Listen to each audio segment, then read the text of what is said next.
Facebook.com/Talk El Paso. It's 4 p.m. Mountain Time, and that means it's time to talk El Paso with Andrew J. Polk.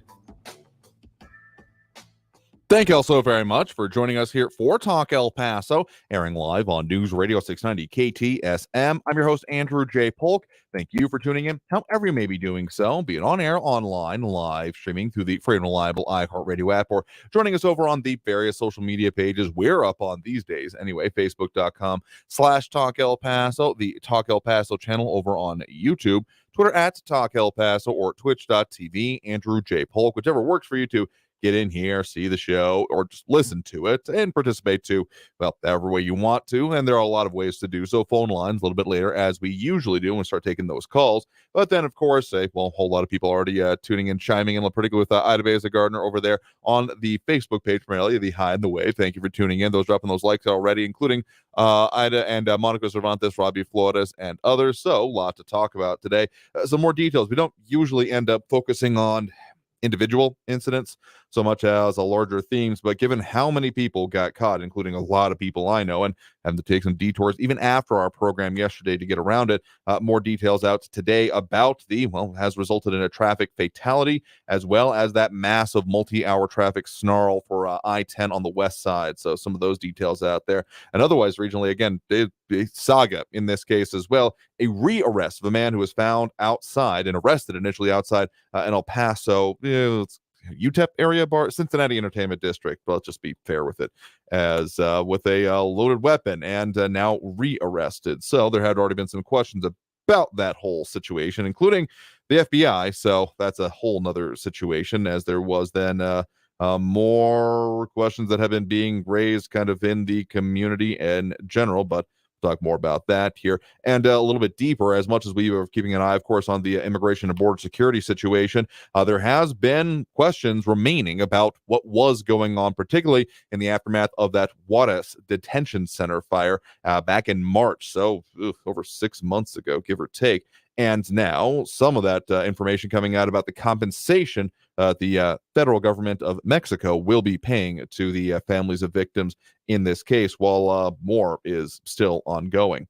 But also going to be talking about some other things, including the reporting of the news. I got the chance to visit with the new parts of it anyway, reporting team with our news partners at KFOX 14, particularly that anchor team. So both had Robert Holguin and Liz Dewicki visiting us. So we'll have that full interview with y'all as well. So a lot to get in today, a lot of stuff going on and around and certainly affecting the borderland, some statewide things as well, including an interesting one that I wouldn't have totally expected to come out this way, saying that, Texas counties in Texas can't ban solar farms. But we'll get into the details of that one as well, including the opinion that goes along with it. So a lot to get into today. A lot of people chiming in there on Helderway with the wave as well. Appreciate y'all joining us here as we continue our dual missions to have live local talk radio, because damn it, I think we deserve it, but also to be talking about the many different things going on and affecting us here, because no one else is going to have that conversation like we are. So, and on a road, they missed people found in a manhole cover covering that. You have to be maybe a little bit more specific with the time frame, because I want to say there have been some that were found in a drainage, like not ditch in that case, but I guess drainage channel, underground drainage tunnel, maybe the right way to put it here. So potentially. So if you got the time frame handy, I'm pretty sure we talked about it, but in any case, there has, of course, been the ongoing issues, situations, and enforcement going on with everything going on involving immigration and border security. But since there was a lot of questions and we had to keep giving y'all updates on it yesterday, there has been the release from the El Paso Police Department on what was going on with that, again, 49th traffic fatality of the year from the El Paso Police Department, noting that happening at approximately 2:22 p.m. yesterday, so right before we were getting on air, but it was definitely continuing well on even after we got up there, stepping out in front of our studios. Mesa, as one of the relief routes, was pretty well jammed, and not a fun way to try to cross or get through, even though I was going the other way at that point in time. So it was a collision involving a motorcycle and a passenger vehicle, but the name of the deceased has been withheld at this point, but is noted as a 60-year-old male who was riding a 2022 black Suzuki GSX motorcycle. And there was a 63-year-old Martina Medina who was in I think a 2022 blue Nissan Kick, who was injured as part of it. So what the investigation from police shows, according to the release on this, is that the motorcyclist, who was reportedly weaving through traffic at high speeds, collided with the rear of a vehicle that had just re-entered the traffic flow after a roadside tire change, and noting that tragically the motorcyclist was separated from the motorcycle and died at the scene. There was, noted by some people I know, a lot of debris and other areas and other issues around it, and making it the 49th traffic fatality of this year, increase from 46 deaths at the same time last year. Noted that the primary contributing factor in the collision was excessive speed. So, as much as I tell y'all to look twice for motorcycles and pretty much every show close that we do, I will also say that if you are on said motorcycle, don't be a doofus and don't be doing patently unsafe things. Doesn't matter how fast you get there, it matters when you get there, and you never make backup time in traffic, right? So anyone trying to do that is fool's errand at best. Some other notes coming in there, including some back end things, some other reporting, or I guess emails more specifically being sent out on some recent issues, noting that from others, including the El Paso Times, about the ethics review reprimand, including Abel Rodriguez commenting that Cassandra, I do believe referring to City Rep Cassandra Hernandez, refused to accept letter of reprimand. Why the face? I know that's not what you meant by it, but the way I'll say it on air, City Council needs to visit the issue and put it back on the agenda for discussion. Interesting. I mean, I don't know if there is necessarily a full support of that at this point. At the very least, I haven't gotten any real inklings of support for our stomach from City Council to want to delve further into this, pending whatever reviews I do believe are coming on. But I don't know. It's a possibility, but they're saying that, again, yeah, referring to, I do believe you are the reporting from the El Paso Times on this, entitled City Representative Cassandra Hernandez clapping back after ethics review commission reprimand, authored by Adam Powell, dated as of today. So that's an interesting one, including, I believe it references a letter from Cassandra's attorney, Felix Valenzuela, quote, urging City Council to, quote, reconsider their decision and dismiss the complaint. So that's another one that's going on there. And Cloris, some other commentary, I think, about our guest that we have going on for you today. But a couple other points I wanted to make is that even with that one crash, that's, again, affected quite a lot of people, and includes, according to the family of those that were involved. It is an interesting other situation that it was part of the news updates that we were bringing you yesterday, particularly from our news partners at KFox14. But now a man, well, as they put it out here today, article title, man accused of walking with loaded rifle outside El Paso bar re-arrested. So this coming in not too long before we were getting on air today. So details are a little bit sparse, but they do note that he was rearrested today. And according to specifically the El Paso District Attorney's Office, 22-year-old Andres Gabriel Lodoza. And it's not clear at this point, hasn't been enough time, I do believe, to get like an arrest affidavit or anything about that. But it was noted previously that Lodoza was initially only charged with outstanding traffic warrants in that incident, but that, among other things, the FBI was involved. Specifically, FBI agents reported that they saw Lodoza allegedly cause the disturbance at the bar, then go to his car to get his rifle, and then the officers instructed Lodoza to drop the weapon before apprehending him. And was reportedly, according to police, Lodoza was getting his rifle to intimidate a man in retaliation to one who had threatened him. So I would think it's a fair assumption that this might have something to do with that previous issue, but not clear totally at this point in time, particularly since Lodoza was previously facing terroristic threat charges, but the local judge, Sarah Pretty, decided there was no probable cause at that point in time. So wondering if that has changed or further circumstances have come up. Yeah, and how way to putting it very succinctly, dummy, which is mild if still accurate in its own way to end up putting this. And one more definitely local thing going on right now, again, from our news, from also reporting from the Associated Press, Mexican government compensates families of migrants killed in Juarez detention center fire. That one, of course, going back to March, and the amount being there 140 million Mexican pesos. For those who don't know your conversions and current rates of exchange at the moment, comes out to just over $8 million, as is noted.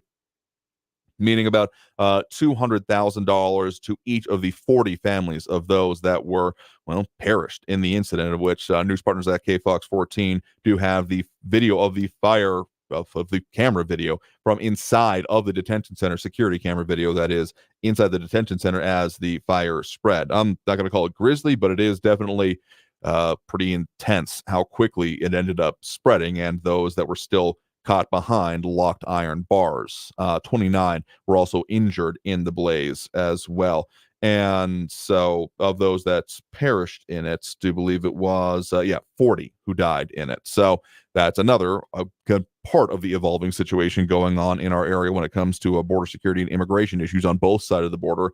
Though there have been some other things, including EPISD's board has been discussing possible change to a policy that could impact physical education, PE time, which has been more than a little bit of a discussion in the community lately as well, even if we haven't focused on it as much in our situation, because there has been an idea of cutting it back and a couple of different options, including one presented to the board. Option one would kids will be allowed to have PE class 5 days a week, 4 days of what I need. WIN is an enrichment intervention block, or 4 days of PE class, 1 day of 5 arts, and 5 days of that class. So yeah, I'm apparently pretty contentious coming up with this. Again, I don't have anyone immediately in those situations of where PE is a factor of their life, and mine or anyone near to me, but there's a lot of opinions in the community, so I'm sure this will be ever so slightly, definitely level-handedly handled. But in any case, let's go and take that next break right now. Again, coming out of this break, was able to again get the chance to sit down and have a conversation with your new anchor team for KFOX 14 and our news partners there. Of course, familiar Robert Holguin, and joining him, Liz Dewicki, most recently of Seattle, talking both about her experiences, her reporting interest, work, and some of the ongoing projects in our region. So taking that break right now, you are, of course, tuned in to Talk El Paso, airing live on News Radio 690 KTSM. I'm your host, Andrew J. Polk.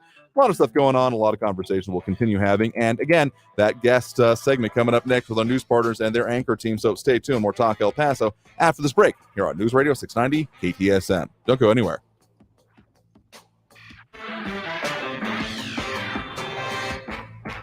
Traffic all day. News Radio 690. Gateway west at Hawkins, a stalled vehicle is blocking the right turn only lane. An earlier accident on I-10 westbound at Chelsea is off to the right, not affecting any slowing. I-10 eastbound is slow from the Upper Valley, Vinton down to Red, a 22-minute delay. 10-minute delays on I-10 westbound from Mesa up to Trans Mountain, and slow traffic northbound Mesa Street from downtown to Desert Boulevard, 5-minute delays. Carrie Edwards, El Paso traffic. This report is sponsored by ComparionInsurance.com. Hi, we're Comparion Insurance Agency. Never heard of us? We know. But to help it stick that our local agents are insurance experts, we're going to say local agent 3 times in the next 5 seconds. Local agent, local agent, local agent. Find us at ComparionInsurance.com. The Window Depot is more than a window store. The Window Depot is a one-stop warehouse with everything you need for your complete home remodel. Shop the aisles of pre-built cabinets in a variety of colors, granite and quartz countertops, sinks, skylights, and hardware to complete your project. Need a custom order? We can help. Our designers offer free design services and can special order everything you need for your kitchen or bathroom remodel today. Shop thewindowdepot.com or find a location near you. The Window Depot. More than a window store. Good news, El Paso. The WorkSafe Texas Summit is coming, and it's absolutely free. You don't want to miss this exciting opportunity to get important information that can help you protect your workers. Texas Mutual Insurance Company's innovative safety event features panel discussions, safety materials, and more. It's free, it's informative, and we're even providing breakfast. So join us from 8 to 10:30 a.m. on Tuesday, September 19th at the Hotel Paso del Norte. Register at texasmutual.com/summit. Could you use monthly payments to help meet basic needs, like putting food on the table, paying the rent, or buying new shoes for growing feet? Find out about supplemental security income. You may qualify if your income and financial resources are low and you are 65 or older, or an adult or child with a disability or who is blind. Call 1-800-772-1213 or go to ssa.gov/SSI. Produced by Social Security at U.S. taxpayer expense. At Consumer Cellular, you get the same exact coverage as the largest carriers for up to half the cost. Same thing, up to half the cost. Less money for the exact same thing. Hope this is clear enough. Consumer Cellular. When freedom calls, they're here to answer. Switch today and get a second month of service for free. Go to consumercellular.com/free month and enter promo code free month. Half the cost savings based on cost of Consumer Cellular single line 5 gigabyte data plan and unlimited talk and text compared to lowest cost single line postpaid unlimited talk, text, and data plans offered by T-Mobile and Verizon May 2023. Promotion subject to terms and conditions. Children who grow up in poverty are part of a destructive cycle. At Child Fund International, we find this unacceptable. In 25 countries, we are vigorously fighting poverty and improving the lives of children and their families. Learn more at childfund.org. News Radio 690 KTSM. Live from the KTSM AM 690 studios, it's Talk El Paso with Andrew J. Polk. To be a part of the show, follow on Facebook at facebook.com/Talk El Paso. Now here's your host, Andrew J. Polk.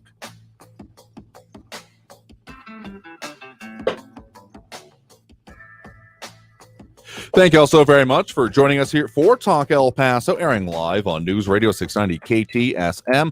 I'm your host, Andrew J. Polk. Thank you for tuning in, however you may be doing so, be it on air, online, live, streaming through the free and reliable iHeartRadio app, or joining us over on the various social media pages we're up on these days, Facebook, YouTube, Twitter, and Twitch.tv, either under Talk El Paso or Andrew J. Polk. And a lot of comments, conversations, and different things going on over on our various social media, including Abel Rodriguez asking, can we please look into EPISD trying to place another $600 million bond election together? Closest I think that has come up previously. Closest I want to say that we found from there, and that was in to some recent months, let's put it that way. Once we are, of course, think that's coming at least most recently from the whole PE idea of cutting it down to only 2 days. Again, it doesn't sound like either of those are the options on the table at this point. But I want to say it was the El Paso American Federation of Teachers had done on some of their posts on their public Facebook page about there being potentials or expectations around that potentially coming up. Also around issues around things like compensation and pay change, or at least that's a more recent ones. But I do think that that's the most recent possibility mention of it. Planning, you call it what kind of status in the works that you would like, but I think that's been the kind of closest to the pin of what you're talking about there that I have seen so far. So if anyone else has heard anything else, would definitely love to hear from you, because I mean, there are never going to be no more bonds. Let's just be honest. That's not how this works, and it's not how it would continue to work at any particular point in time. So I'll try to see if I can find that exact citing of what I'm referencing here. But in the meantime, as I mentioned, we were able to visit with the, again, new anchor team for our news partners at KFOX 14. Of course, Robert Holguin, the familiar face, and continuing on here in town. But of course, joining him, Liz Duwicki, most recently of coming from reporting and doing work like that over in the Seattle area. So coming to town, talking about those issues and the things they are interested in is all very much a part of the conversation we were able to have. And so I'll, of course, also bring to you all. So here is that interview, again, talking with them and what they got, and a little bit of what we discuss and cross-promote and cross-apply within our reporting and coverage in our area. So here is that interview. Enjoy. Joining me now with us here in studio, in the 690 studios, we are joined right now by the co-anchors for KFOX 14, Liz Duwicki and Robert Holguin. Thank you both very much for joining us today. Thanks for having us. Yeah, good to see you, Andrew. Good to see you all as well, and to meet you as well. So welcome to town and welcome to the studio, respectively, Liz and Robert. Very happy to have you all on to talk about what it is we have going on, because of people may have noticed some of the changes going on with y'all as our, reporting partners here in town and news partners as such. So Liz, welcome to town. How have you been finding it so far? Thank you so much. So far, I'm having a really great time. Mm-hmm. I'm eating and drinking my way through El Paso so far. I've gone on some amazing bike rides. I've been able to explore the area. So right now, I'm just having a blast. I mean, I know we were talking.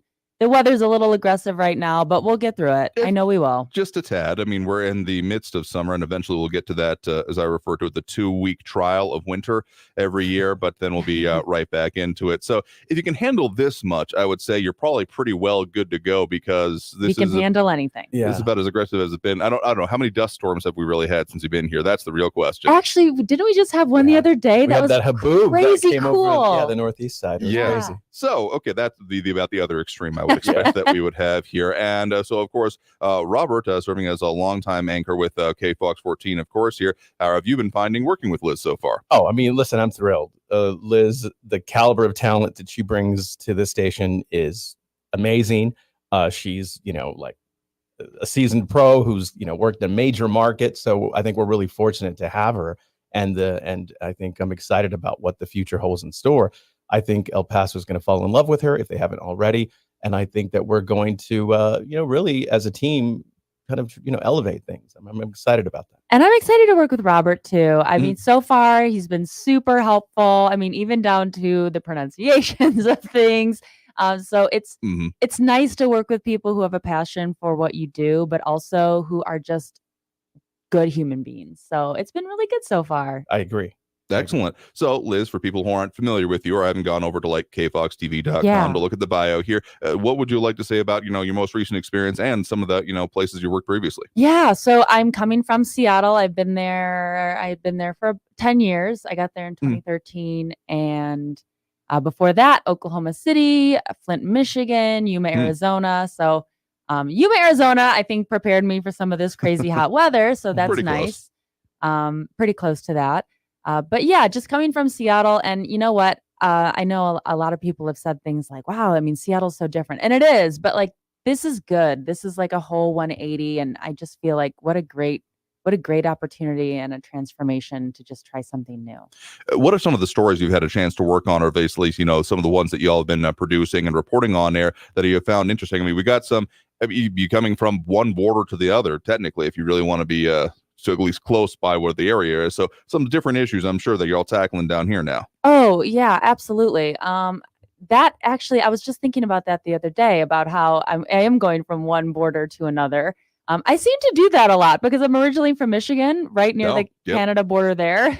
And then I went to Yuma, Arizona right after that. So I feel like I'm just ping pong, sort of an Atari situation happening. That's a good reference. Yeah. 80s and 90s babies will know. Absolutely. 70s babies too, probably.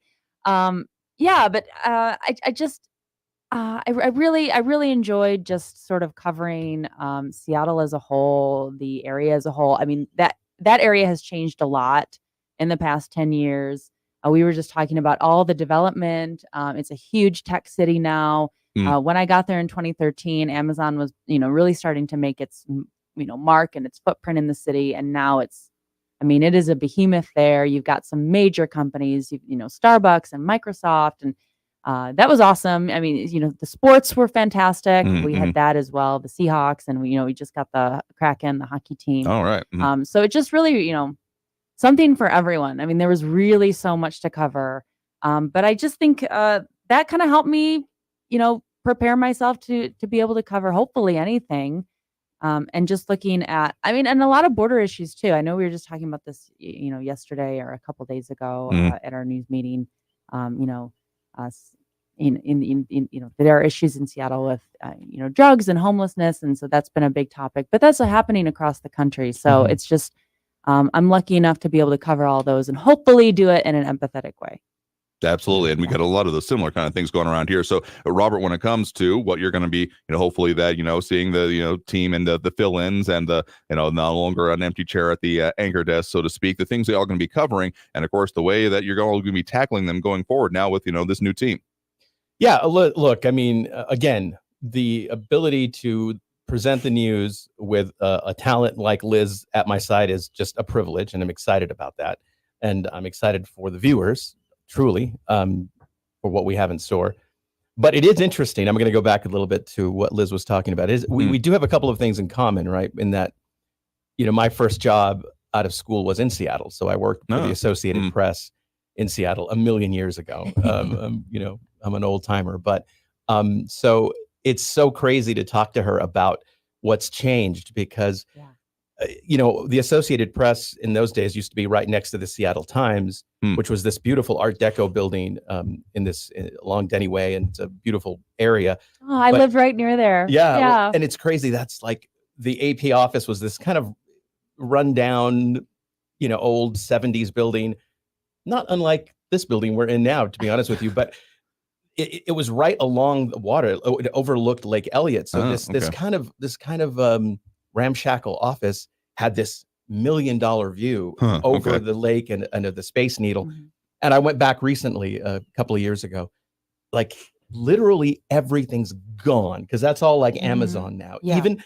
Even the Seattle Times building, which again was this gorgeous building, nothing's left but the facade. Because what they did is they preserved the facade and they built a big modern building there. The AP building, long gone, giant gleaming tower now. And I used to live in Belltown, so I used to walk to work. And I made that same walk. And I'm not kidding. I'm not exaggerating that there might have been one building that was the same. Everything was brand new. Like the explosion in terms of growth in that city is hard to wrap your head around. It's hard to describe. And I know, excuse me, I know that I've had a lot of questions about leaving Seattle, and I want to be absolutely clear. Like, I love that city and I loved living there and I loved working at my station that I was there. But the only constant is change, right? So I even noticed that in the 10 years that I was there. I had a really cool apartment downtown when I first moved to Seattle, and by the time I was moving out of it, they built a high rise in front of it, and so it's like you kind of lost your view. But it's like those are the things that happen in cities. So I think a lot of what we covered was the change. Some of it was growing pains. Some of it was really difficult for people. Some of it was really welcome. So, yeah, I mean, Robert gets that. Like, he totally understands, kind of where I'm coming from, and we both have that in common.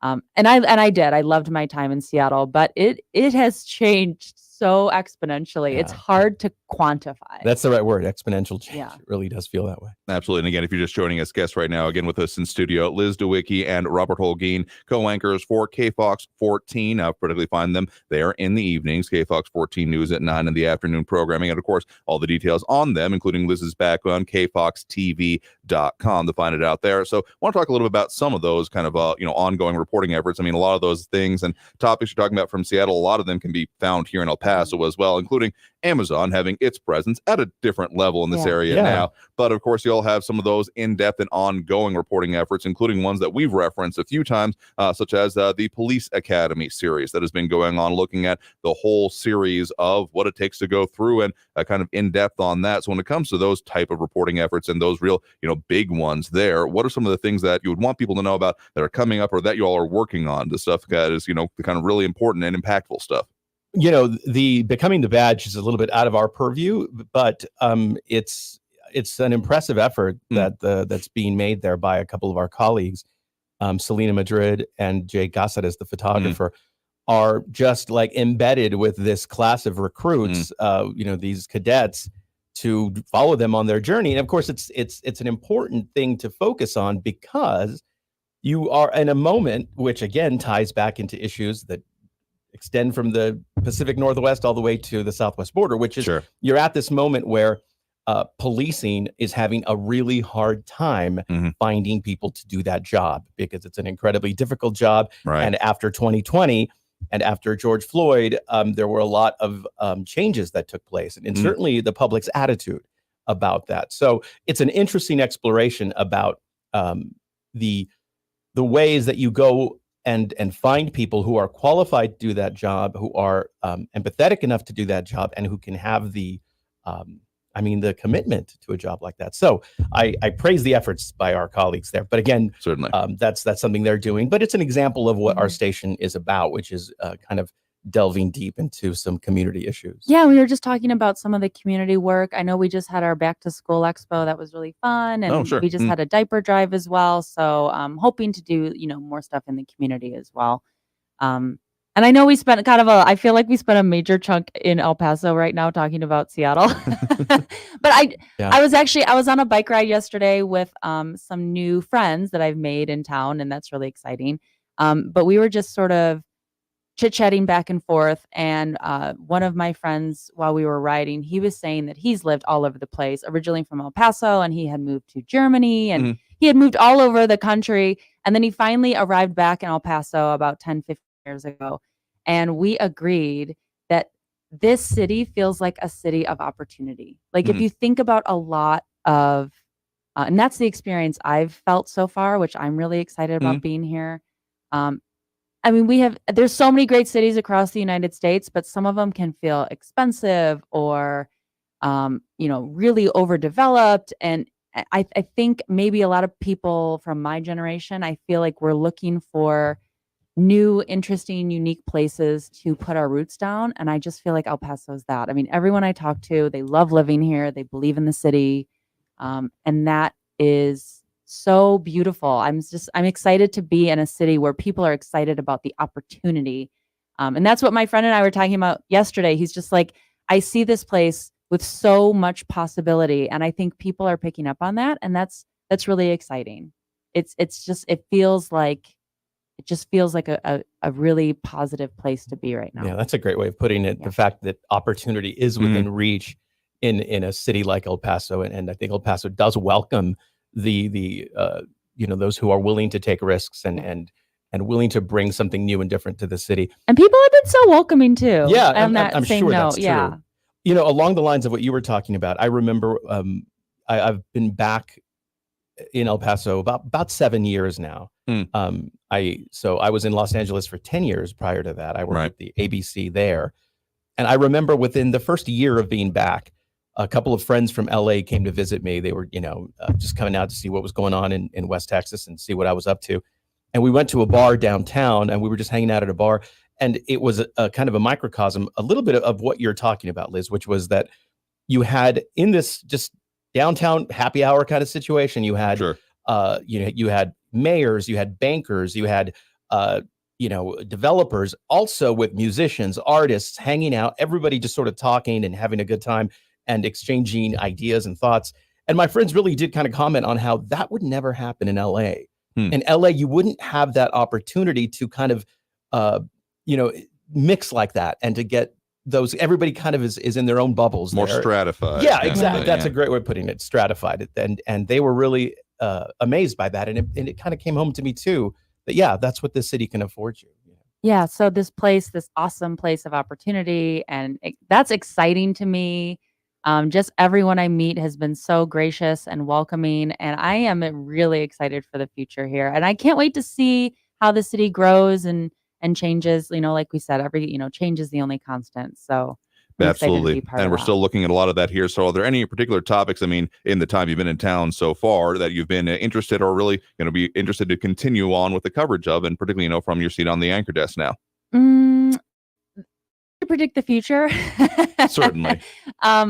But so far, I've just really enjoyed getting to know the city in different ways. I mean, so honestly, at this point, that's kind of what I'm looking forward to. I'm looking forward to meeting people. I'm looking forward to being in the community. New businesses opening up. Like, Robert said, people who are willing to take a risk and try new things. I can't wait to meet those people out there to make sure that, El Paso is growing and changing in the best way possible. Absolutely. So again, that's Liz DeWicki, and also, of course, joining us here in studio right now, Robert Holguin, co-anchors for KFOX 14. All the details on the reporting and the things that they are covering, KFOX 14, at kfoxtv.com. So Liz and Robert, thank you very much for joining us here in studio to talk about these things. And of course, welcome to town, Liz, here again today. Thank you so much. It's great to meet you and be here. Absolutely. Yeah. Andrew, I just have one quick question. Why do you have Narcan? Well, that was for some stories we've been doing on here. I was actually curious about that also. Yeah. I'm a little worried. Andrew, talk to me about this. Well, you'll notice it's not open, so that's the important thing. If it was open and being used, that would be a different thing. No, you're right. Listen, that's a serious thing, but it did. I couldn't take my eyes off it the whole interview. It was just sitting this dose of Narcan out there, but it is a life-saving drug. Right. So is that what you guys were talking about? We've been talking about it this certain times, and so from some community events that we've had, some of our people out at, they were given that sample of it for the illustrative purposes. Oh, so nice. It is an actual dose, though, to my understanding, or the 2-pack technically. Yeah. But since we've talked about that, and particularly some of the things that we've covered and have been discussing about it, along with y'all's coverage about the issues going on here in the area and some of the impacts we've seen from that, that's an example and a kind of a reminder, and to use it as a visual aid in our own way sometimes. Excellent. Well, we're glad that we're news partners, and we're glad for the work that you're doing too. Yeah, thank you. I will greatly appreciate that. Thank you all both again very much. So again, thanks to Liz and Robert there. And yes, I do have that dose of Narcan, or two of them technically here. Again, unopened, because it does say to keep them that way, but given the amount we talk about it and the focus that's been on the community, we actually may have some upcoming interviews on that subject, specifically about the availability of it and the need for availability of it. There were some issues going on, particularly within the Texas legislature, that either did not make it through or may have been on that chopping block when it came to the items that Governor Greg Abbott ended up cutting in deference to kind of the carrot versus stick, and definitely the stick aspect there going into and coming out of some of these recent special legislative sessions. But talk more about that. So again, thanks to Robert and Liz, and again, catch them on, well, coming up not too long on their airwaves, but of course specifically KFOX 14 News at 9. But let's go and take that next break right now. Coming out of this break, we'll probably have a quick statement, a couple of things, notes on some of those statewide issues, particularly as we're getting closer to the actual impeachment trial within the Texas Senate for embattled Texas Attorney General Ken Paxton, but also some decisions coming out of the Attorney General's office that we'll talk a little bit more about that could be affecting the development of solar in the region and across the state. So stay tuned. More Talk El Paso after this break here on News Radio 690 KTSM. I'm your host, Andrew J. Polk. Pull up more conversation, discussion, and all the things going on in and around and affecting the community. So stay tuned right after this break with more Talk El Paso here on News Radio 690 KTSM. Don't go anywhere.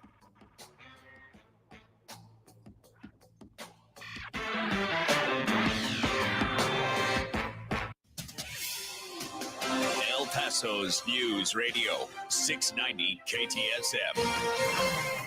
I'm Liz DeWicki with your KFOX 14 news update. US 54 heading both north and south are open once again after a deadly crash early Wednesday morning. It happened in central El Paso, right near Fort Bliss. Police have confirmed one person died in that single car crash, but right now they have not released other details from the investigation. We've also learned more about the deadly motorcycle crash that snarled traffic on I-10 for hours on Tuesday. Police say the motorcyclist was a 60-year-old man killed in that crash. They confirm the bike was weaving through traffic at high speeds when it crashed with another car on the highway near UTEP. Police say speed was a factor in that accident. A possible dog attack landing one person in the hospital with serious injuries. This happened Wednesday morning in northeast El Paso. Right now, police aren't saying much else about the investigation, but they do confirm they requested help from animal services about a dog in that location. Stay with KFOX 14 for the latest. With your KFOX 14 news update, I'm Liz DeWicki. News Radio 690. Traffic all day.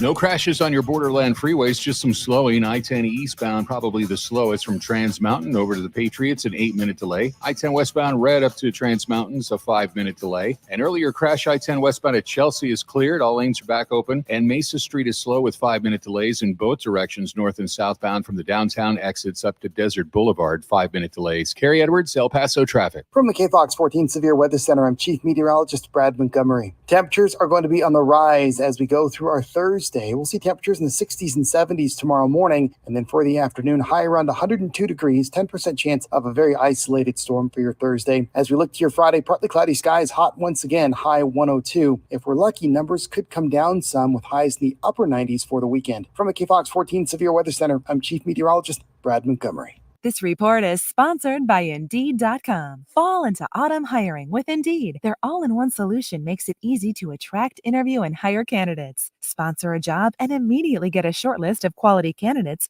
whose resumes on Indeed match your job description. Visit Indeed.com/credit. Hey guys, this is Andrew J. Polk. My not-so-secret way of looking and feeling great is going to Hammer and Nails, El Paso's newest men's grooming destination, with everything about your personal grooming, privacy, and comfort in mind. Ready with your favorite drink at the door. They offer everything from head to toe, hair, beard, mustache, and hand and foot services. You want to find out about their full services and their great memberships. Of course, find them online, hammerandnailsgrooming.com. That's hammer, A-N-D, nailsgrooming.com. And I'll see you there.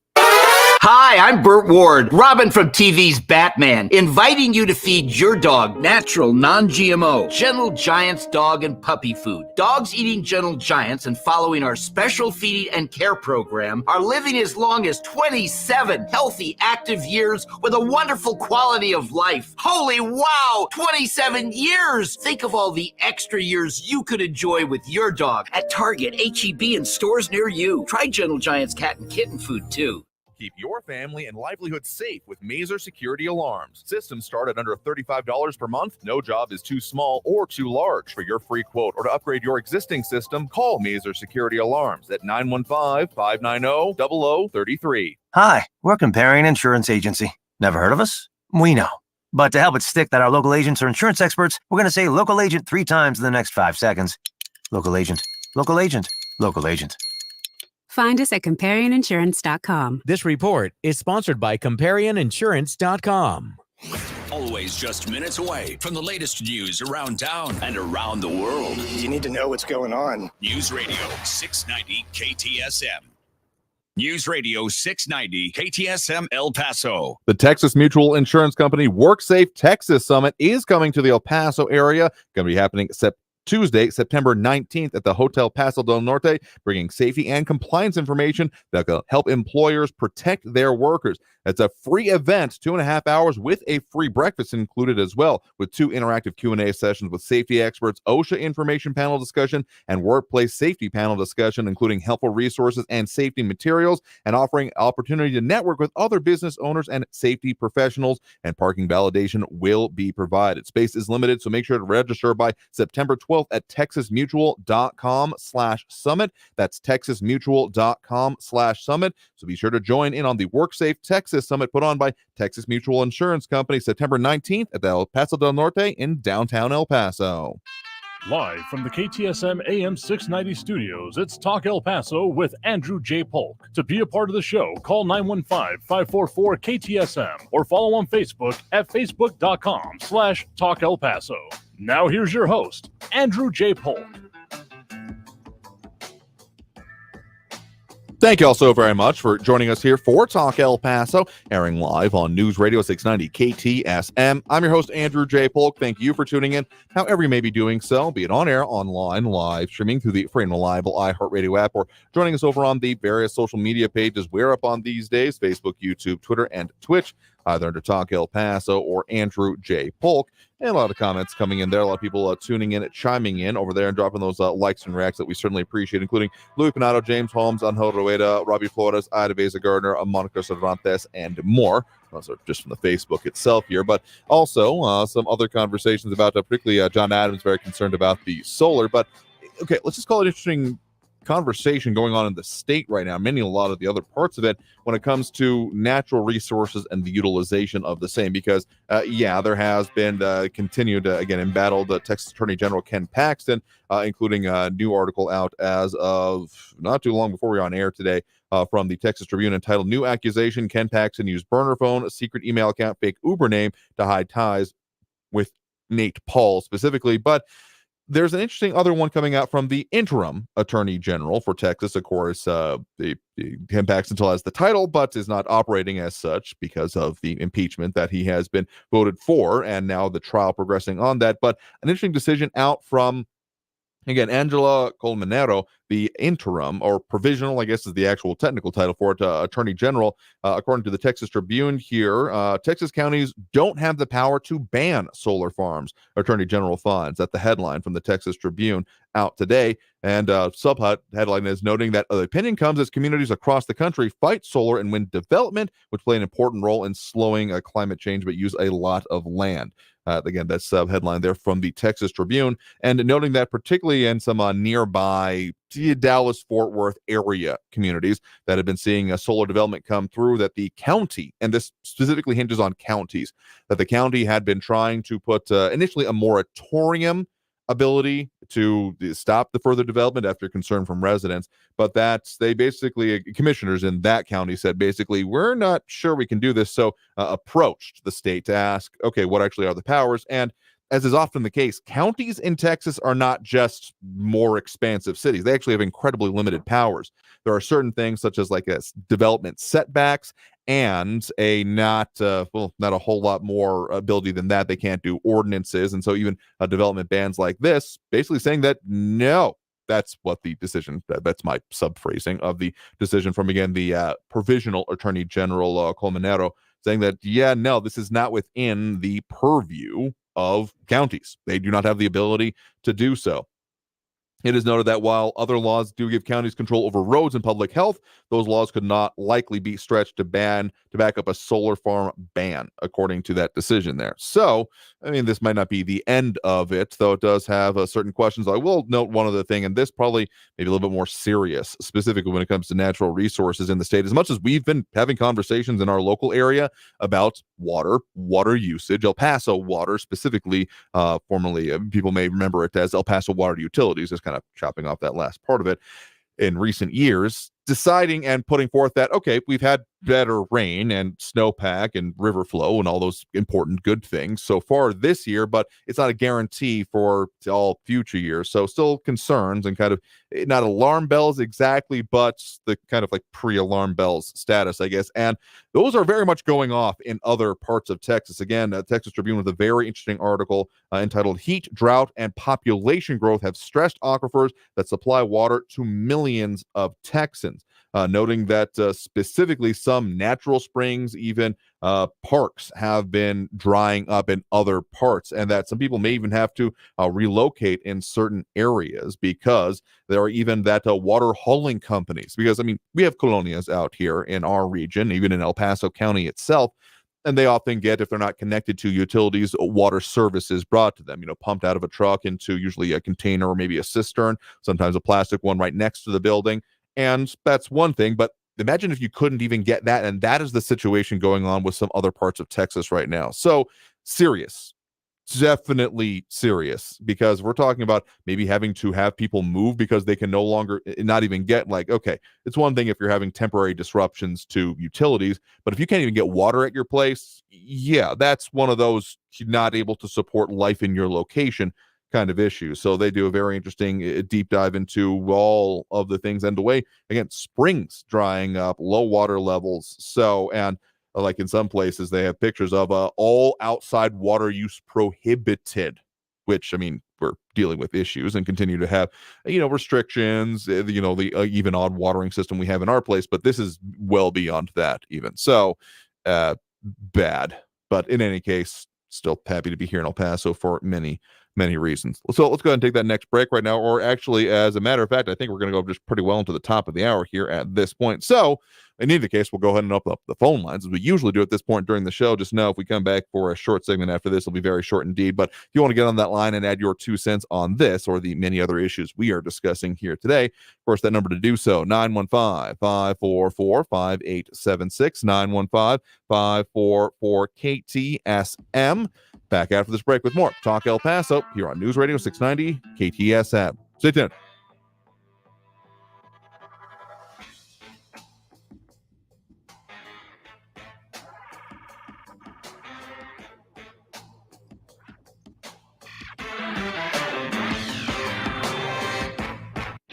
Traffic all day. News Radio 690. An earlier crash eastbound on Liberty Expressway at Global Reach is off to the right and clear. All lanes are open. An accident reported northbound Dyer at Rutherford Drive. Slow traffic on the 10 eastbound Trans Mountain to the Patriots, a 5-minute delay. A little slower than usual on northbound Mesa from the downtown exits up to Desert Boulevard, 7-minute delays. Carrie Edwards, El Paso traffic. This report is sponsored by Indeed.com. Fall into autumn hiring with Indeed. Their all-in-one solution makes it easy to attract, interview, and hire candidates. Sponsor a job and immediately get a short list of quality candidates whose resumes on Indeed match your job description. Visit Indeed.com/credit. Packing for your summer road trip? Leave the travel guide at home and bring the Autio app along for the ride. Autio brings any drive to life with fascinating stories about the places you go, all narrated by expert storytellers. Browse through Autio's more than 10,000 fascinating location-based tales to inspire your travel itinerary and discover unique destinations along the way. Wherever summer takes you, make your next drive an adventure with Autio, the perfect companion for your next road trip. Learn more at AUTIO.com. Good news, El Paso. The WorkSafe Texas Summit is coming, and it's absolutely free. You don't want to miss this exciting opportunity to get important information that can help you protect your workers. Texas Mutual Insurance Company's innovative safety event features panel discussions, safety materials, and more. It's free, it's informative, and we're even providing breakfast. So join us from 8 to 10:30 a.m. on Tuesday, September 19th at the Hotel Paso del Norte. Register at texasmutual.com/summit. Hey, El Paso, Ivan Ochoa, General Manager of Sunland Park Chrysler Dodge Jeep Ram Fiat. Trade up to a new or certified pre-owned vehicle for thousands less. Right now, our prices are the best in town. Get huge savings on hundreds of new and certified pre-owned vehicles and more for your trade.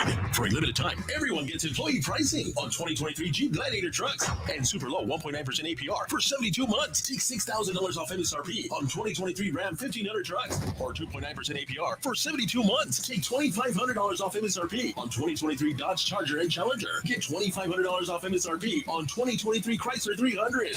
Worried about your credit or worried that you're upside down on your trade? Our aggressive lenders will push to approve your credit, even if your credit is less than perfect or if you owe more than your trade is worth. Get huge savings and more for your trade during the Make This the Summer Sales event at Sunland Park Chrysler, Dodge, Jeep, Ram, Fiat at I-10 at Sunland Park Drive or online at sunlandparkdodge.com. Includes factory rebate and dealer discount plus DTNL. 1.9% APR is $1,471 and 2.9% is $1,515 per thousand finance. On select vehicles with approved credit. Offers not combined. Hi, we're Comparion Insurance Agency. Never heard of us? We know.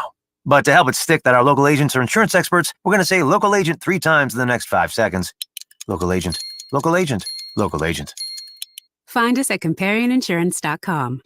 In this week's Marketers Report, Chris Brandt, Chief Marketing Officer at Chipotle Mexican Grill, weighs in on the power of audio. We've used audio to reinforce what we're showing on TV, what we're showing in other digital channels. When your priority is driving reach, boy, everybody seems to listen to the radio. As the #1 audio company, iHeartMedia gives marketers access to the audiences, conversations, trusted influencers, insights, and data you need to grow. If you're a marketer, go to iHeartResults.com. The El Paso Community Foundation supports the causes you feel passionate about here in the borderland, whether it's education, social services, arts and culture, the environment, health, or economic development. The El Paso Community Foundation has been promoting philanthropy and progress in our hometown region for more than 45 years. Make your mark with us. Start a fund today. For good, for El Paso, forever. Learn more at epcf.org. That's epcf.org. Our iHeartRadio Music Festival is coming back to T-Mobile Arena in Las Vegas this September. Superstar artists from every genre. Streaming live only on Hulu. Buy tickets now at AXS.com. Standing up for what's right. Helping out when things go wrong. Seeking the truth and speaking our minds. Not just making records, but breaking them. Leading the way behind the camera, beyond the runway, and on the silver screen. Not just making our mark, but making a difference. Now that's a job for a Girl Scout. Girl Scouts, preparing girls for a lifetime of leadership. Traffic's bad enough without Mother Nature adding to your headache. Traffic and weather all day. Stay informed with El Paso's News Radio, 690 KTSM. News on the hour and the hat. Traffic and weather all day. News Radio 690 is KTSM AM El Paso, an iHeart radio station. NBC News Radio, I'm Brian Shook. The Georgia District Attorney prosecuting former President Trump for alleged election crimes is proposing the trial begin in March. Trump and 18 co-defendants were indicted by a grand jury earlier this week on charges related to alleged attempts to overturn Georgia's 2020 election results. Meanwhile, Trump says he plans to release a detailed report on Monday showing fraud occurred during the 2020 election in Georgia. The death toll from wildfires in Hawaii is now up to 106. The devastating wind-driven blaze that tore through the town of Lahaina on the island of Maui is already the deadliest wildfire in modern U.S. history, and officials expect the toll to continue to rise. Estimates are that the economic cost to Maui could approach $7 billion. The White House can't confirm the comments attributed to an American soldier who crossed into North Korea last month. We remain focused on his safe return, as we have been saying for these past several weeks, and we are working through all available channels to achieve that outcome. Press Secretary Karine Jean-Pierre said officials have not had contact with North Korea or King. State-run media in North Korea confirmed Travis King crossed into the territory and claimed he did so to flee abuse and racism in the U.S. military. A federal appeals court is upholding parts of a decision limiting access to a widely used abortion pill. More from Lisa Taylor. Judges on the Fifth Circuit Court of Appeals sided with a Texas judge and agreed the FDA did not properly follow procedures when it loosened access to the pill. The pill will not be available through the mail, but will remain on the market. The Justice Department is expected to appeal the ruling, and the Supreme Court has issued a stay while the case goes through the lower courts. I'm Lisa Taylor. Cancer diagnoses in younger people are happening more often than before. You're listening to the latest from NBC News Radio. New information is coming out about a Utah man killed by FBI agents earlier this month after threatening President Biden on social media. Records made public on Tuesday show Craig Robertson allegedly confronted police with an assault-style rifle 5 years ago. According to the police report, that triggered a bit of a standoff before Robertson finally followed officers' commands. United Auto Workers President Shawn Fain is urging union members next week to authorize a strike as they're 30 days away from their contracts with Detroit automakers expiring. Aaron Real has more. Fain held a Facebook Live event Tuesday night with over 400,000 UAW active members. He says they are being worked to death as many are on the job 90 days straight with no days off and working 12-hour shifts.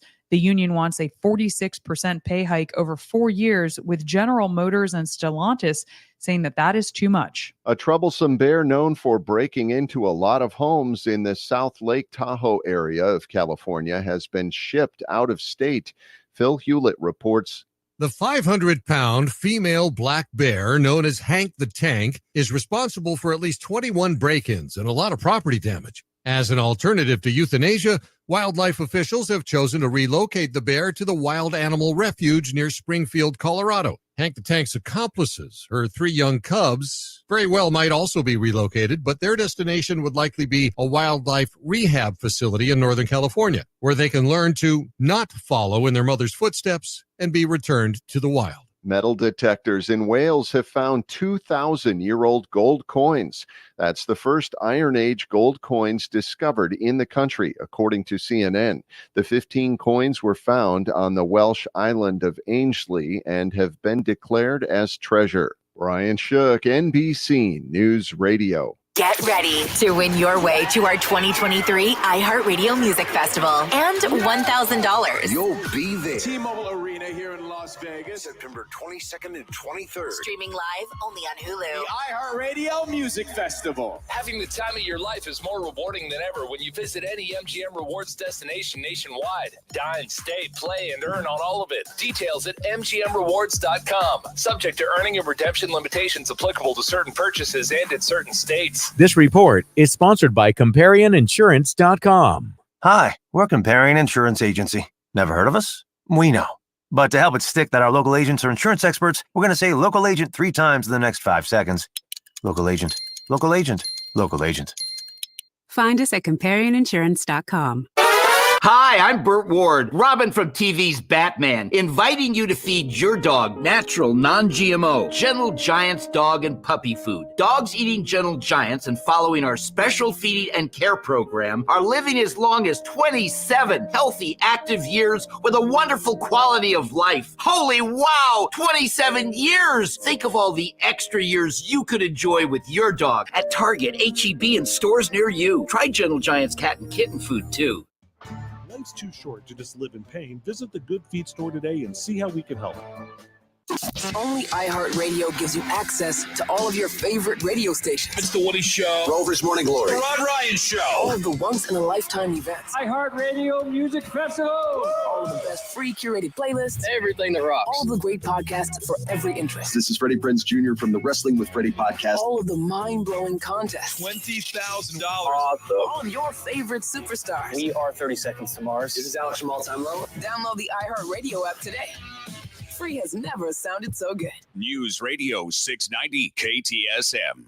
Ruli's International Kitchen, of course, continuing with their great and special for this month, Rick at Night, Fridays and Saturdays, 9 to 11, with great prices, delicious specials, and reverse happy hour, including specifically their famous double-baked wings. So you want to find out all those details and make your reservation for that, again, everyday occasion or special celebrations, or, again, their special features, 915-313-4806. That's 915-313-4806, or, of course, find them online and all of the details on everything they got going on for you on their social media, but particularly the website, rulisik.com. That's rulisik.com. Live from the KTSM AM 690 studios, it's Talk El Paso with Andrew J. Polk. To be a part of the show, call 915-544-KTSM or follow on Facebook at facebook.com/Talk El Paso. Now here's your host, Andrew J. Polk. Thank you all so very much for joining us here for Talk El Paso, airing live on News Radio 690 KTSM. I'm your host, Andrew J. Polk. Thank you for tuning in, however you may be doing so, be it on air, online, live, streaming through the free and reliable iHeartRadio app, or joining us over on the various social media pages. We're up on these days. A lot of people tuning in, chiming in over on those, including, of course, facebook.com/Talk El Paso, the Talk El Paso channel over on YouTube, Twitter at Talk El Paso, or twitch.tv, Andrew J. Polk. You can, of course, chime in there, as many are, or, of course, get on the phone line. They're open, full up at the moment, so just kind of keep the number handy if you want to squeeze on at the end of one of the previous calls. And, of course, that number to do so, 915-544-5876, 544-KTSM. And a lot of conversations going on there. And, of course, Talk El Paso, brought to you in part by Sunland Park, Chrysler, Dodge, Jeep, Ram, Fiat. No dealer markups and no addendums. Of course, you want to shop their end of summer bration with no payments for 90 days on many models, and of course offering a great financing for well-qualified buyers. Find them, of course, 950 Crockett Street, right across I-10 from Sunland Park Mall. Still Sunland Park Mall for the moment anyway. So, and they'll continue to be Sunland Park, Chrysler, Dodge, Jeep, Ram. So, of course, more conversations, and a lot of, it gets pretty far afield sometime, and I think the most recent debate is about Detroit, Hawaii. I mean, sure, these are things going on and around the news, but a lot of interesting conversations there, including others just, chiming in, like Marco from Air over on the YouTube. Thanks for chiming in there. And Sean Gardner as well. Good afternoon to you as well. Willie Jenkins, among others. So, yeah, there's a lot of conversation and many different issues, including about Ken Paxton and others, and John Browson specifically saying that, I guess that in reference to the decision we were talking about counties' ability to regulate solar development projects, saying, unfortunately, the newly hired attorney general is only a placeholder and does not have the C.A. Jones. Yes, that very famous Mexican restaurant, C.A. Jones. I swear, if I ever win the lottery, I'm going to open up one of those, like somewhere in the Midwest where they'll probably have no idea why it is, and I'll just be laughing for myself forever. That was one of my pipe dream plans anyway. But in any case, more commentary talking about that, including muscle cars. So, yeah, there's a lot. This is the reason I call the Thunderdome of comments, among other things. But of course, we are taking those phone calls that we'll also dive into here. But I did want to address one issue that had come up previously, or a question more accurately, from Abel Rodriguez a little bit earlier. See if I can find and cite that completely correctly. So it's somewhere in the comments. There's too many. Oh, yeah. Abel Rodriguez that asked, can you please look into EPIC trying to place another $600 million bond election together? So, I mean, there's more detailed questions to be asked there, but the best or most complete source citing I can have on that currently does go back to, again, one of the posts on the El Paso American Federation of Teachers, their public Facebook page, back from June 23rd. And what they said there is that specifically another EPI, I'll just quote directly from it, another EPISD bond, mix in with all the, be grateful for your 3.4% pay cut, and EPISD is the best of all possible worlds. Yeah, claptrap is the way I think they're putting it there. District leader stated clearly that EPISD was going to pass a new bond, potentially as early as November. Haven't heard anything exactly about that being placed on there, but I'm not too sure if we're too far away from that. But they do say in their post on this that the price tag will be at least $600 million. That means when combined with the 2016 bond payments and maintenance tax note approved by Mr. Velarde, EPISD will at least $1.4 billion in debt. and of course will come, as they note here, with a carefully orchestrated and controlled community engagement plan and process, with, of course, going towards that outcome. So that's the best sight I've got on that one in terms of rumblings towards it. Again, it's not at all unreasonable to expect that there will be future bonds. Then that's why at the time when some of the more recent ones came up, including, I want to say, Canutillo was the most recent one, the Canutillo ISD, that there would be a lot of eyes on it. So, I mean, that one's a little bit of a dated site. I will say that, of course, but there is quite possibly more on that before too long. But that's the best one I got for the moment, though there has been more recent conversation like you've been questioning about there.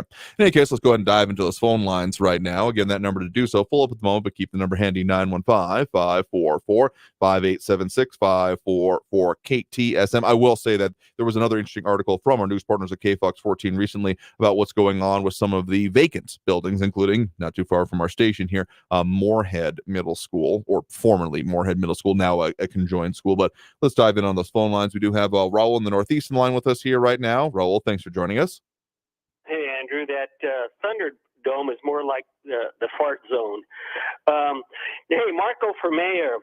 You know, you ought to champion campaign finance reform, okay? Especially since you mentioned that you don't have any money, okay? Which you're going to need a lot of to run for mayor. Most of these guys have come from heavy money, you know, like Dee Margo and Oscar Leeser and Fred Hervey and Jonathan Rogers. All kinds of really, really wealthy people have dominated the mayorship in this community, and that's why we need campaign finance reform. You know, currently the city of El Paso does not have any limits on campaign contributions to city representatives or mayoral candidates. And recently, some friends of mine, mayoral candidate Veronica Carvajal and retired UTEP professor, political science professor Kathy Stout, spoke in front of city council during the public comment period this past Monday, and they were saying how you know, not having any limits threatens our democracy, in their opinion. I agree. It turns it into a plutocracy. You know, we never really had democracy. That's a false notion. It really is. It never existed in this country directly. And anyway, all this money pouring into these politicians' coffers, it discourages voters and grassroots candidates because it weakens our trust in the system. We end up thinking that we have the best politicians money can buy, you know. And why? And they ask why vote or run for office if your vote will be drowned out by big money. And that's what's happened. There's always enough of these representatives who are willing to sell out to the big money to thwart progress in this community. And that's why we struggle. It is what the plutocrats want, whether it be a ballpark or you know, a trolley, whatever their next, you know, some water parks out here, you know, on the Northeast. So stuff like that. And it says, and what it does, it erodes trust in elected officials. Because they ask the question, well, will the elected officials listen to you and not the big money donors who funded their campaigns? So in any case, this organization, Justicia Fronteriza and El Pasoans for Fair Elections, are calling for campaign finance reform. And we ought to call your city council member and the mayor and tell them that we support that. Because if we don't change that, you know what? We're going to have more of the same. SOS. Again, that's the definition of insanity, according to Einstein. Doing the same thing over and over again and expecting different results. That's where we're at. I mean, I appreciate using the acronym instead of the same old, finishing that phrase.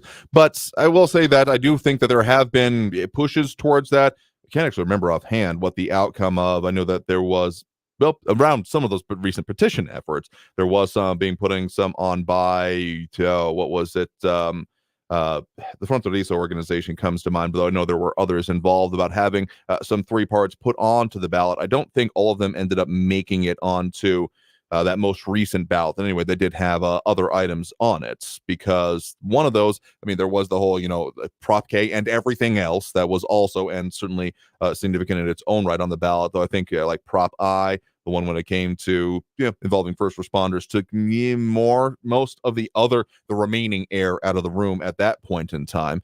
And of course, Prop K got most of the focus, whether you were for or against it. But I do want to say that there was some focus on that. I don't believe, I'll have to double check here, that it made it onto that one. And when it came to the idea of there being, essentially, I do believe the format that it took would be publicly financed elections, or at least something closer to it, if not solely from that, because, again, with Citizens United in place, I think you'd be hard-pressed to say that there couldn't be any public funding or people donating to campaigns. And I'm not saying I would want that to be the case in any way, because, I mean, money doesn't immediately equal votes. Actually, interesting enough, involving Veronica Carbajal during her race for mayor, there were some others in a very similar political space, I do have to say, similar types of things being put forth. And I would say Carbajal, my analysis anyway, ran a pretty grassroots focus and pretty well, bringing in and focus on the people here, where there were others that were more focused on the donors and the money and those kind of things. That did let them have, more ads, more campaigners, more people working on their behalf, because, well, sure, money isn't required to win elections. It certainly makes it a lot easier, at the very least, doing all those campaign functions that, if you're just trying to do the whole herding cats of volunteers type of thing, gets a little bit, it can get out of hand, and has often been, well, the biggest problem that self-financed, self-started, bootstrapped, if you will, campaigns have often struggled with in our area. So it certainly can make a difference, but it does not mean, it's certainly by no means the only predictor of success when it comes to it, as Carbajal did have a pretty strong showing, though I guess it could be kind of argued that within that same kind of political space that she and the nearest opponent did occupy, they ended up splitting that vote. So whether or not it was a totally good politically logistically good idea, yeah,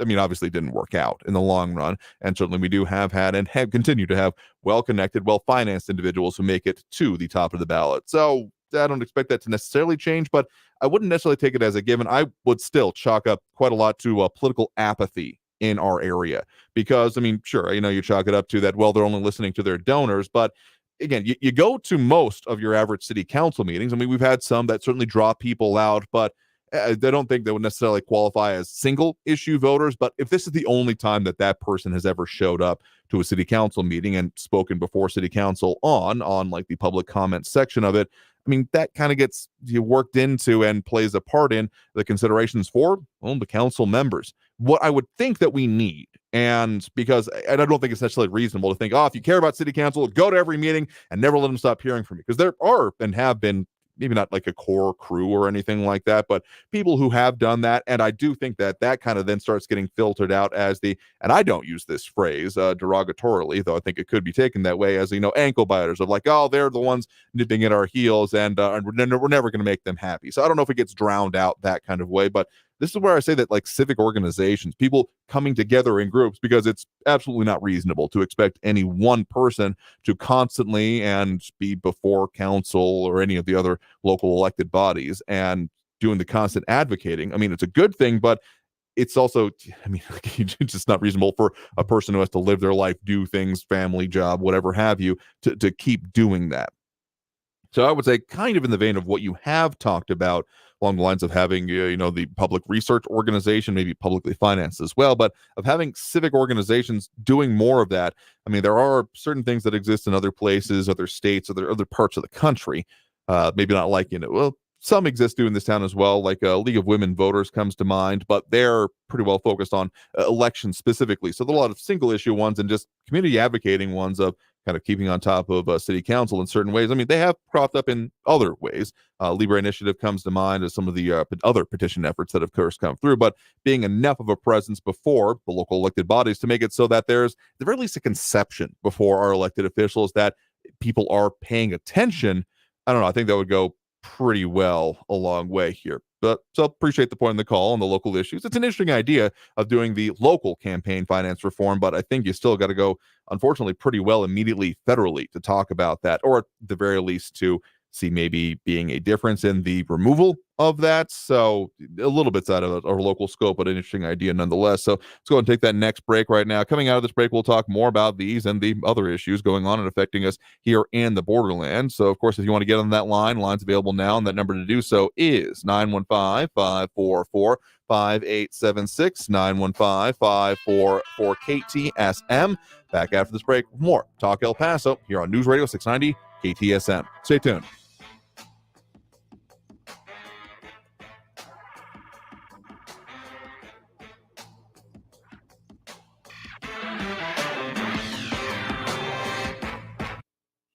Hammer and Nails. If you've been seeing us over on the social channels, you see I definitely got my ears lowered yesterday. Got a video I'll be posting up on Instagram as well of the full experience that Hammer and Nails with their full men's grooming facilities over there at the Fountains of Farah. Find them on the lower level towards more or less, I would call it, the eastern end of the strip there. And they have got everything literally covering you from head to toe, particularly if you get their Club Lux 24 services. And that means you get unlimited services as a Club Lux member holder and limited access to the entire menu with their top artists. Plus, bring a friend each and every month. Of course, they meet you right at the front door with your beverage of choice and a whole lot of savings. So find them there, of course, online at hammerandnailsgrooming.com. That's hammer, A-N-D, nailsgrooming.com. It's a great way to keep yourself looking and feeling good. So, of course, find them there again. Fountains at Farah, Hammer and Nails Grooming for Men. Traffic all day. News Radio 690. A crash downtown eastbound Wyoming Avenue at Mesa has caused the center lane to be blocked and traffic starting to back up. 10-minute delays Mesa northbound from the downtown exits up to Wrestler. I-10 westbound from Red to Artcraft is a 5-minute delay. And I-10 eastbound from Trans Mountain over to the Patriot, 5-minute delays. Kerry Edwards, El Paso traffic. This report is sponsored by ComparionInsurance.com. Hi, we're Comparion Insurance Agency. Never heard of us? We know. But to help it stick that our local agents are insurance experts, we're going to say local agent 3 times in the next 5 seconds. Local agent, local agent, local agent. Find us at ComparionInsurance.com. Hey guys, this is Andrew J. Polk. My not-so-secret way of looking and feeling great is going to Hammer and Nails, El Paso's newest men's grooming destination, with everything about your personal grooming, privacy, and comfort in mind. Ready with your favorite drink at the door. They offer everything from head to toe, hair, beard, mustache, and hand and foot services. You want to find out about their full services and their great memberships. Of course, find them online, hammerandnailsgrooming.com. That's hammer, A-N-D, nailsgrooming.com, and I'll see you there. Good news, El Paso. The WorkSafe Texas Summit is coming, and it's absolutely free. You don't want to miss this exciting opportunity to get important information that can help you protect your workers. Texas Mutual Insurance Company's innovative safety event features panel discussions, safety materials, and more. It's free, it's informative, and we're even providing breakfast. So join us from 8 to 10:30 a.m. on Tuesday, September 19th at the Hotel Paso del Norte. Register at texasmutual.com/summit. Finding great candidates to hire can be like, well, trying to find a needle in a haystack. Sure, you can post your job to some job board, but then all you can do is hope the right person comes along, which is why you should try ZipRecruiter for free at ziprecruiter.com/free. ZipRecruiter doesn't depend on candidates finding you. Its powerful technology identifies people with the right experience and actively invites them to apply to your job. You get qualified candidates fast. So while other companies might deliver a lot of hay, ZipRecruiter finds you what you're looking for. The needle in the haystack. 4 out of 5 employers who post a job on ZipRecruiter get a quality candidate through the site within the first day. ZipRecruiter, the smartest way to hire. And right now, you can try ZipRecruiter for free. That's right, free. Just go to this exclusive web address, ziprecruiter.com/free. That's ziprecruiter.com/free. ziprecruiter.com/free.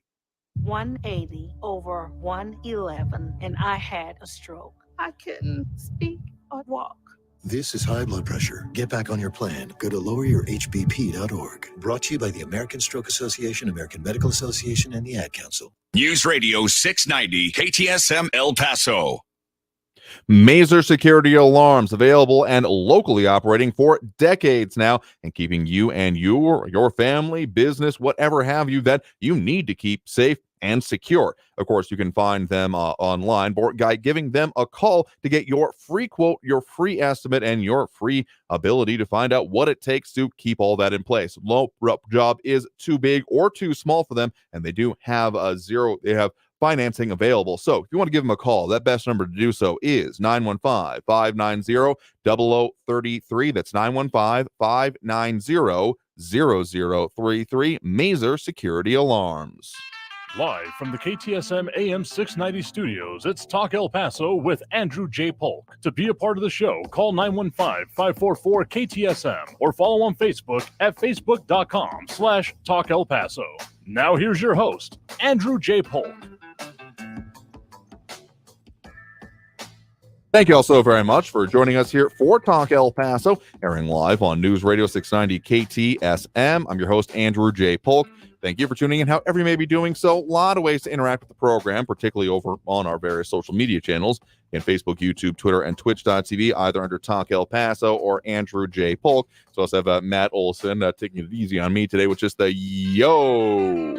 Appreciate y'all tuning in. Also, those dropping those likes and reacts that we certainly do appreciate, including James Ratcliffe, Buddy Bias, James Holmes, Robbie Flores, Ida Beza Gardner, Monica Cervantes, and is there one more hiding out over there? Yes, Louis Fanato and Angel Rueda. Do appreciate it as we continue our mission to have live local talk radio. And we appreciate all the things. If you appreciate the ability to have live local talk radio here in the borderland, well, the algorithmic things do end up helping out, though, also by, telling a friend, sharing, liking, what have you, whatever works out best for you. So we got a lot more comments coming in there, including those debates about the oil supply and strategic oil reserve list, and even about the VA, among other things. So there's a lot going on there, and it's, the reason I call it still maintain the Thunderdome, because there's I'm not saying that it should be 2 commenters enter, 1 commenter leave, though it sometimes feels like that sometimes.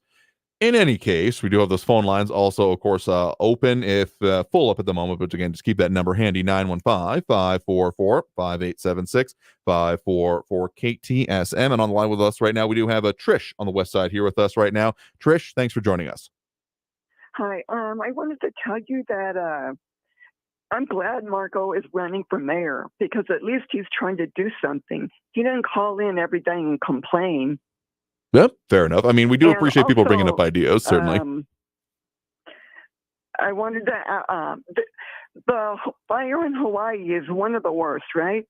Yes, though, don't think we're immune to it here in Texas, with 3/4 of Texas counties currently under either severe watches or even disaster declarations right now. So we're reaping that whirlwind in our region as well, certainly. Okay, well, I heard today that Walking Dead zombie in the White House is giving them each family $700.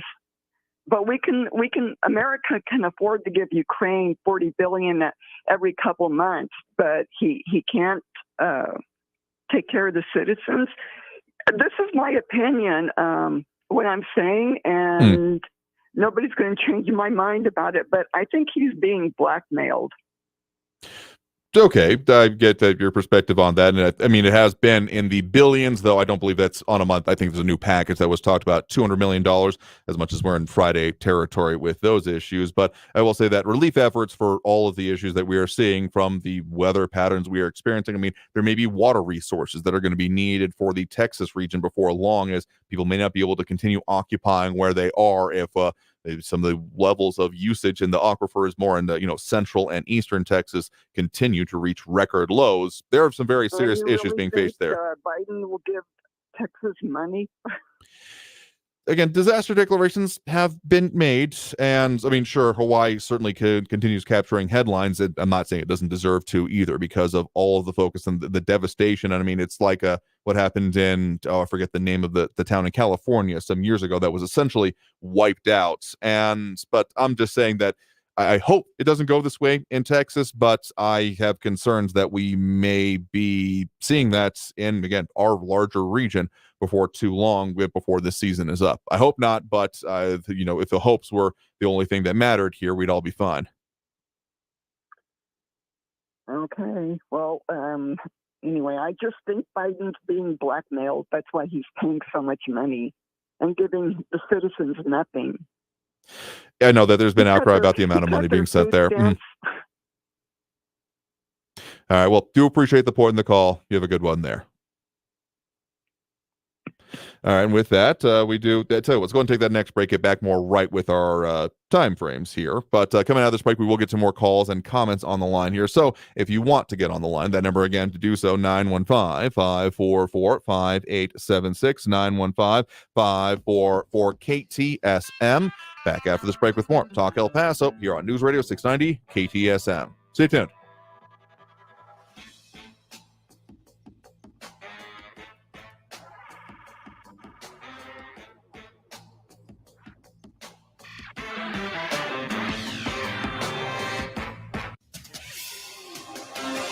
Paso's News Radio, 690 KTSM.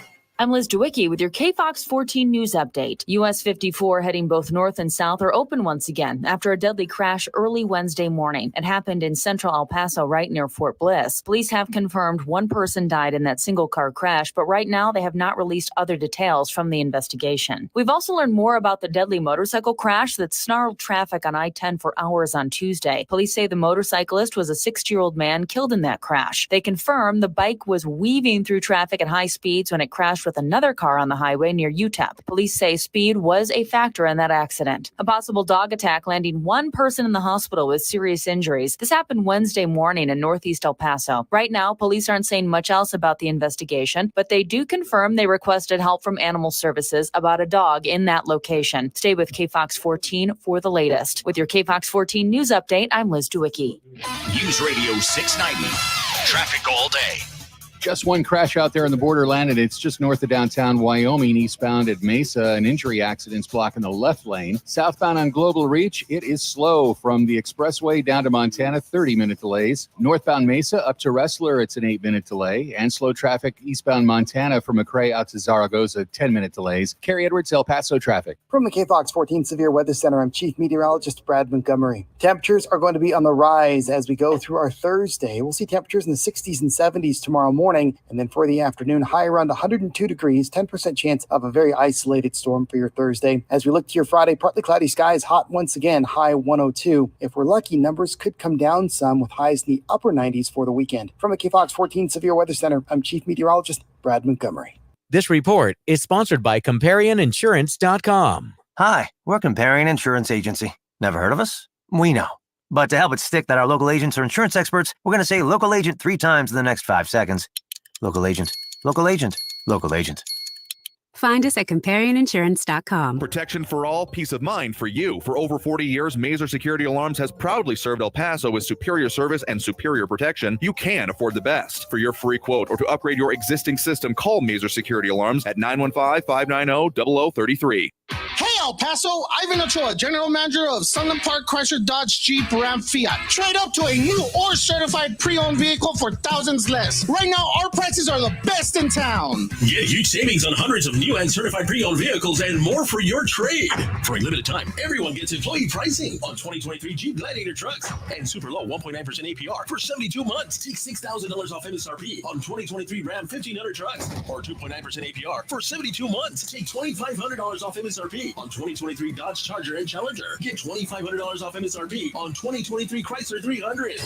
Worried about your credit or worried that you're upside down on your trade? Our aggressive lenders will push to approve your credit, even if your credit is less than perfect or if you owe more than your trade is worth. Get huge savings and more for your trade during the Make This the Summer Sales event at Sunland Park Chrysler, Dodge, Jeep, Ram, Fiat at I-10 at Sunland Park Drive or online at sunlandparkdodge.com. Includes factory rebate and dealer discount plus DTNL. 1.9% APR is $1,471 and 2.9% is $1,515 per thousand finance. On select vehicles with approved credit. Offers not combined. Lowe's knows how to save pros time and money. Right now, save 10% on select concrete mix when you buy 1 pallet or more. Lowe's knows pros. Discount reflected in contractor's pack pricing and must purchase 1 pallet or more of same item to be eligible. This report is sponsored by Lowe's.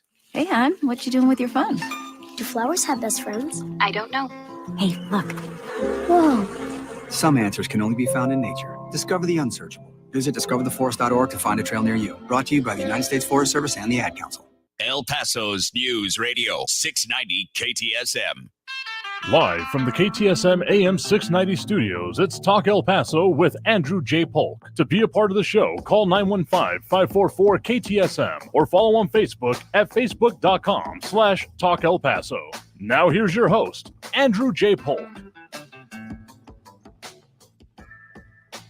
Thank you all so very much for joining us here for Talk El Paso, airing live on News Radio 690 KTSM. I'm your host, Andrew J. Polk. Thank you for tuning in, however you may be doing so, be it on air, online, live streaming through the free and reliable iHeartRadio app, or joining us over on the various social media pages we're up on these days, facebook.com/Talk El Paso, more or less the main one. We've had up the longest and where most of the comments come in. And yeah, definitely that Thunderdome of comments today. Yeah, it's fast and furious indeed. Forewarned, forearmed if you're going to wade in over there. But in the meantime, a lot of other comments and concerns coming in, including Buddy Bias asking, will El Paso run out of water? Short answer, no.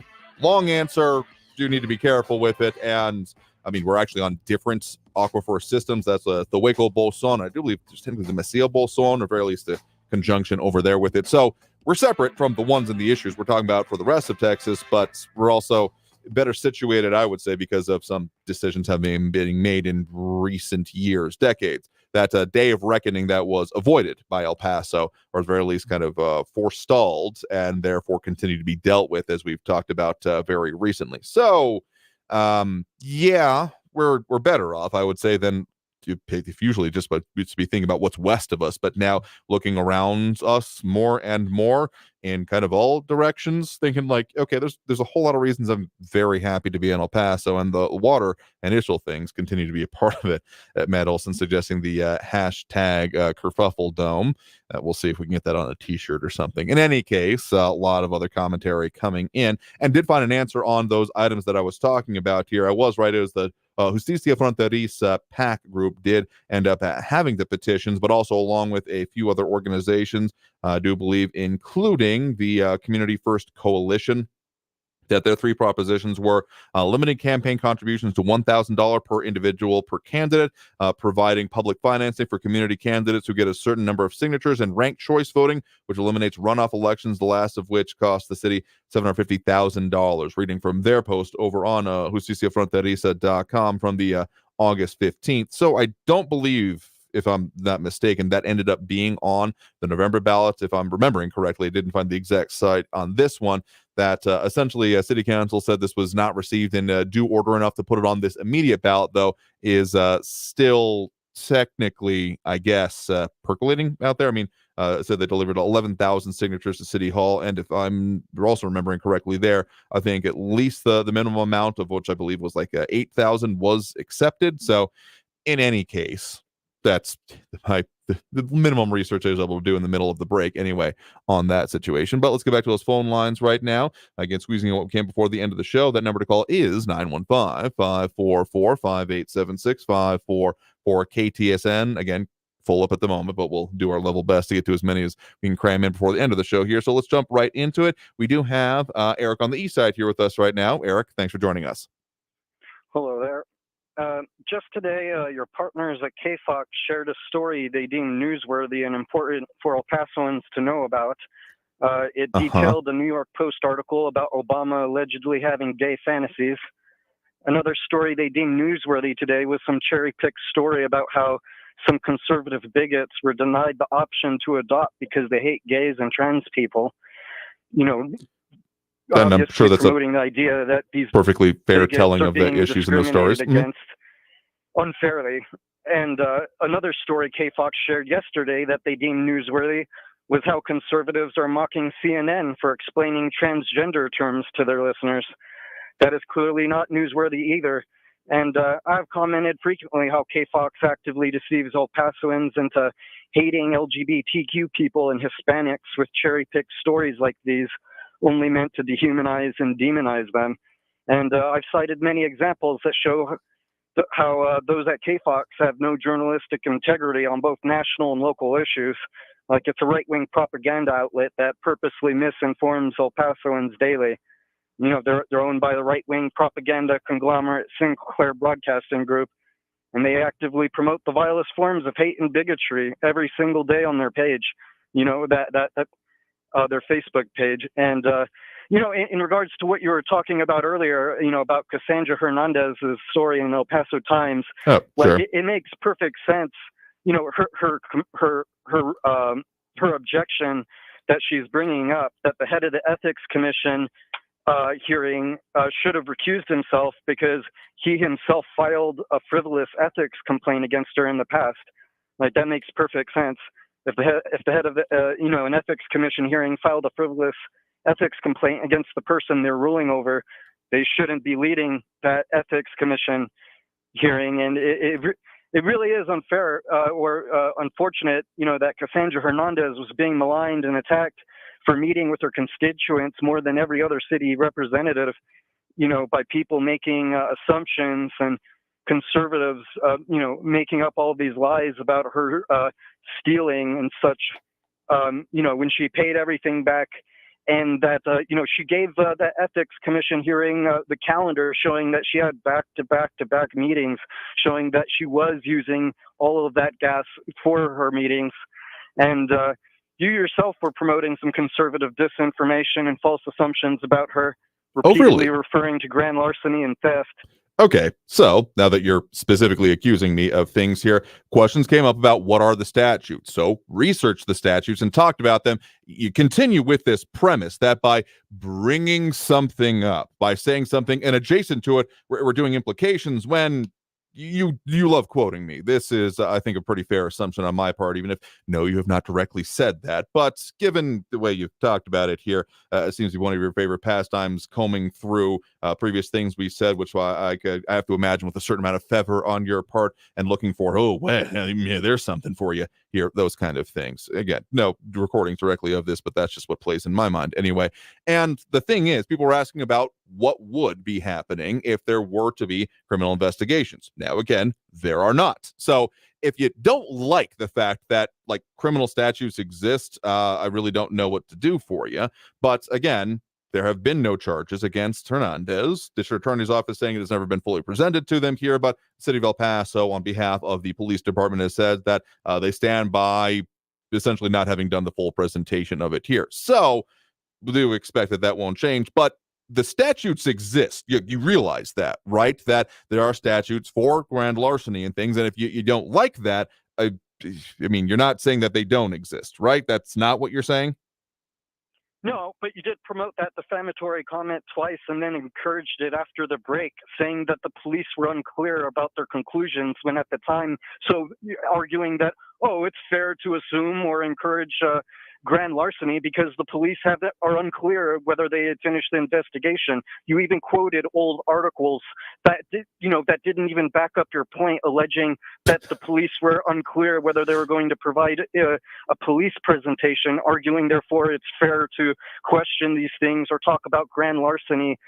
Okay, if you're going to say that I can't talk about things, I'm just going to let you know right now that's never going to fly here. Again, the question came up of what are the statutes, because some were saying that this would qualify as such, so finding out what the exact things are would be important of those things, maybe like journalism, something along those lines that I know you also love to talk about here. But I guess you take the implication as well, you're talking about these in adjacent, therefore you're saying it here. But here's the thing I need you to understand, talking about what is the law in Texas, and there are upgraded, but particularly the severity of any particular statute when it comes to theft, larceny, those statutes, if it's done by someone in a public official capacity, it is elevated. But again, Cassandra Hernandez, as a city representative, is not facing any of these charges, and it does not seem that she will, based on what has been said both by the district attorney's office of basically saying they have not received a case, and again, the El Paso Police Department of saying that we stand by what the status of it is right now, effectively. That's a approximation. That's not the direct quotation from them here. Now, the possibility of it coming up before city council, that's about the only real one in my mind. So this is what I am saying, that, I mean, with the ethics complaint and the parts of it that, of course, have gone through being again, my reading, it's not exactly of the second most severe punishment they could put forth. They did not go for the recommendation of removal from office, but in any case, even that action would have then put it before city council as opposed to them being able to take any direct implications so far. So do you get, this is a question to you, do you get that I'm saying that Cassandra Hernandez is not facing any criminal penalties when it comes to this, though city council, depending on how they decide to take this, could take further action? Is that making it through here? You had said the police investigation was unclear. Last time you were justifying these when you were encouraging your listeners to make these assumptions about. Okay, do you think that I'm like a cult leader or something? Is this what this is coming down to? Because I'm trying to discuss the facts with you here, but you keep talking about encouraging, promoting, putting forth ideas. Do you think I'm a cult leader? I feel the need to ask you this. You have the ear of El Paso's white supremacists, election deniers, and conservatives who do think you're some oracle. And so I can't. I cannot. You think anyone thinks I'm an oracle?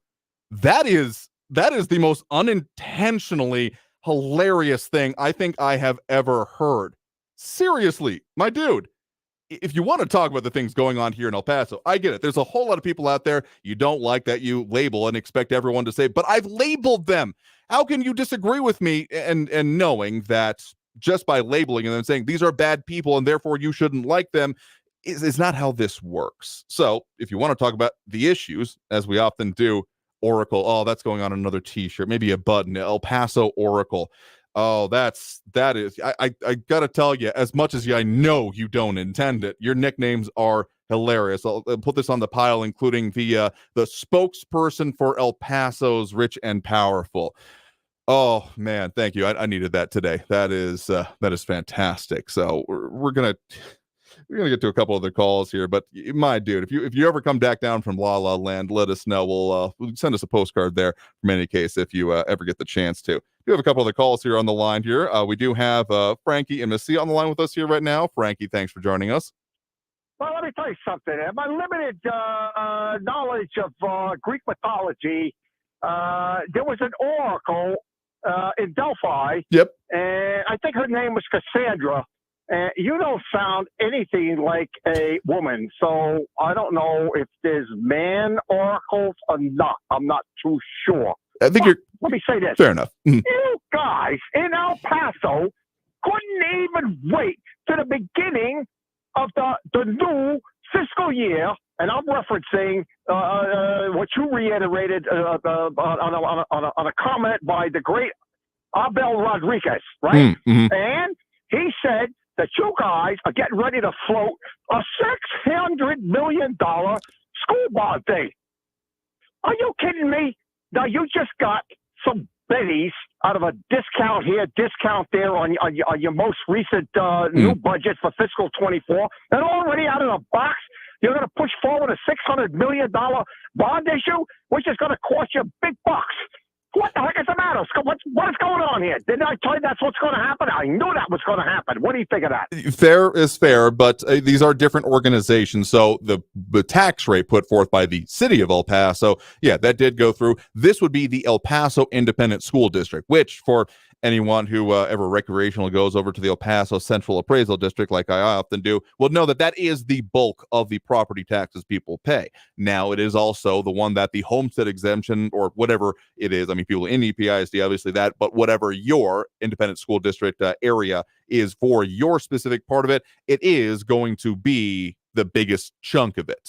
So that's also why, as we're expecting in November, there are going to be those Texas constitutional amendments talking about the funding for it. So it's complicated, but essentially two different levels. You got the city, and then you got the independent school district. And the independent school district is one that I've not seen any actual filings yet to make it completely accurate here. But there is the rumblings. Again, what was it? The American Federation of Teachers, Texas or El Paso chapter, saying that, yeah, El Paso American Federation of Teachers saying that they expect this, or that they are considering it, or that it is being considered.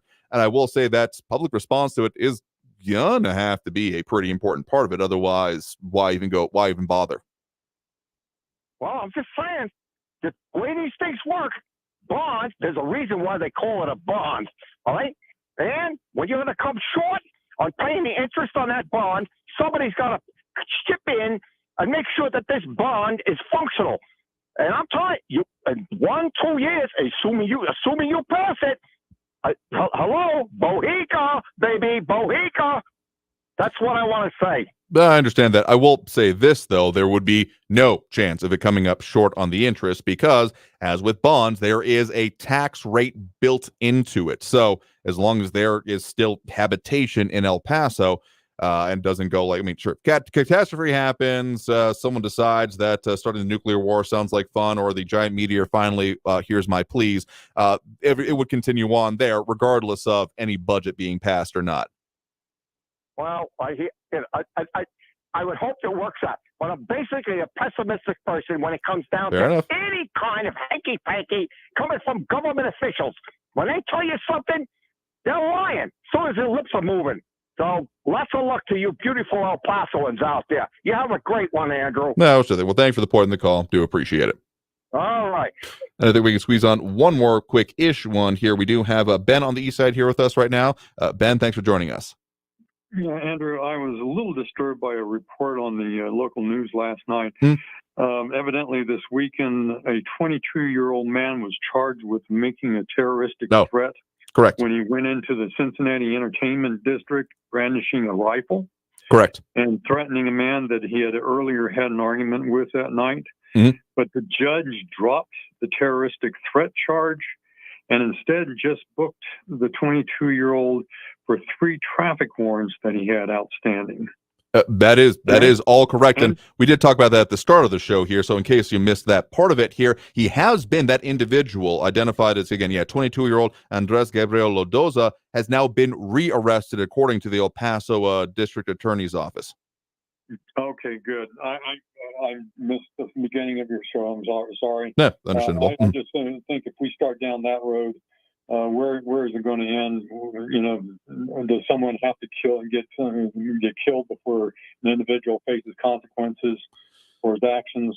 And evidently, that judge, whoever dropped the charges, should be held accountable for her actions.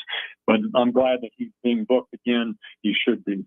Yeah, I will say. I mean, I apologize for not listening to the report at the beginning. Yeah, no, I mean, people tune in and out. We understand entirely, but glad you asked him the question there in case anyone else being. And James Ratcliffe asking how he can be rearrested for the same crime. It's not clear yet on what the rearrest is exactly. So I'm hoping that particularly by tomorrow, our next show, we'll have some more details on that one. So we'll keep following this one as well. But appreciate the point in the call, Ben. You have a good one there. Stay well, stay safe. God bless, and let's go, Brandon. All right, with that, we do have to take that next break right now. So coming out of this break, we'll be talking a little bit more about what we got coming up for you here on the program. So stay tuned. More Talk El Paso after this break here on News Radio 690 KTSM. Don't go anywhere.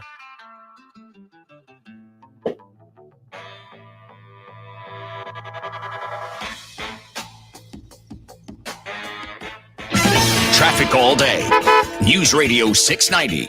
No crashes on your Borderland Freeway. That earlier accident eastbound Wyoming and Mesa cleared. All lanes are back open. 5-minute delays on the I-10 eastbound from Trans Mountain to the Patriot. Global Reach still slow. 20-minute delays from the expressway down to Montana. And it's slow eastbound on Montana from McRae out to Zaragoza with 15-minute delays. Kerry Edwards, El Paso traffic. This report is sponsored by ComparionInsurance.com. Hi, we're Comparion Insurance Agency. Never heard of us? We know. But to help it stick that our local agents are insurance experts, we're going to say local agent 3 times in the next 5 seconds. Local agent, local agent, local agent. Find us at ComparionInsurance.com. With the Autio app riding shotgun, every road trip is an adventure. Autio is my traveling companion. It's educational, entertaining, funny. It makes the drive come to life. The Autio app automatically plays you stories about the natural wonders, local legends, and fascinating histories outside your car window, with over 10,000 unique stories from coast to coast. I've learned more about my hometown from the Autio app than I did growing up here. Autio, the perfect companion for your next road trip.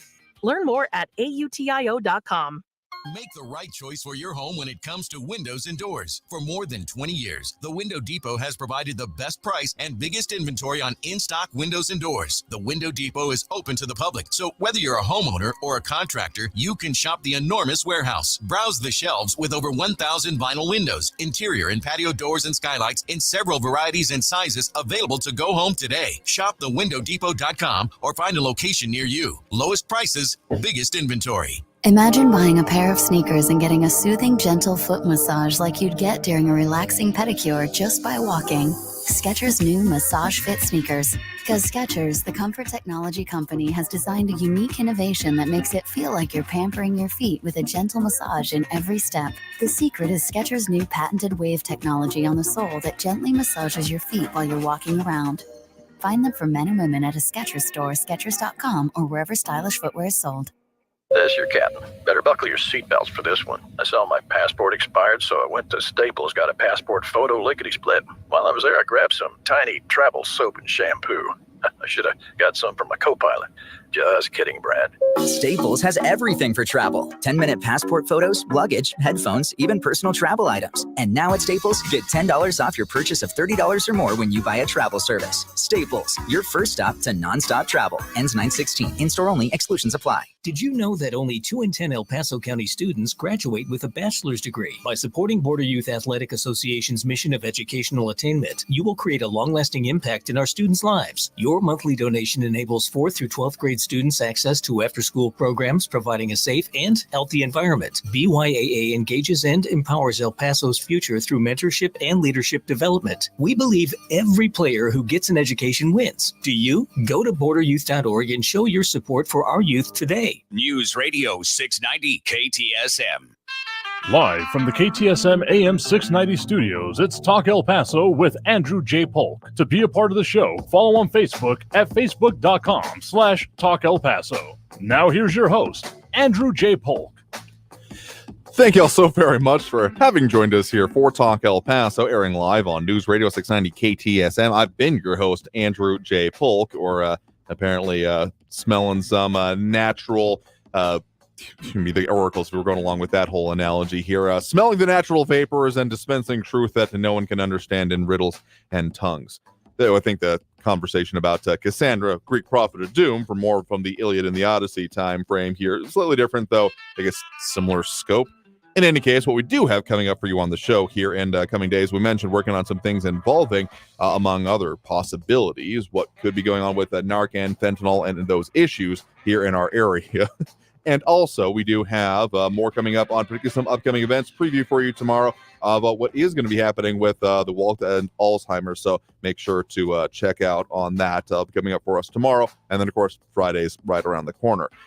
Does another question come in a little bit too close? There we are. A little bit too close to the end of the program to get the full answer in on this, but did have an interesting one from David Frigson asking, does Andrew, myself, consider himself a rehabilitation or punishment leaning person regarding our justice system? That's way more than we could squeeze into right at the end of the show here, but it's an interesting conversation, interesting concept that I'm not going to forget about either. Let me just put it this way. Whichever way you do come down, there's arguments for both and probably a balance to be found. But when it comes down to the idea of a for-profit prison system, which perversely can create profit motives and economic incentives to having more criminals because of minimum staffing and minimum admittance into prisons required, I start having issues with that. I'll put it that way. But in any case, we're out of time here for this program, so I'll have to leave it there for today. I do want to thank everyone that did tune in, call in, comment, participate in the show. We want to talk about the issues going on and affecting us here in El Paso and not just turn off the brain and accept judgments. Definitely not what we're intending to do here.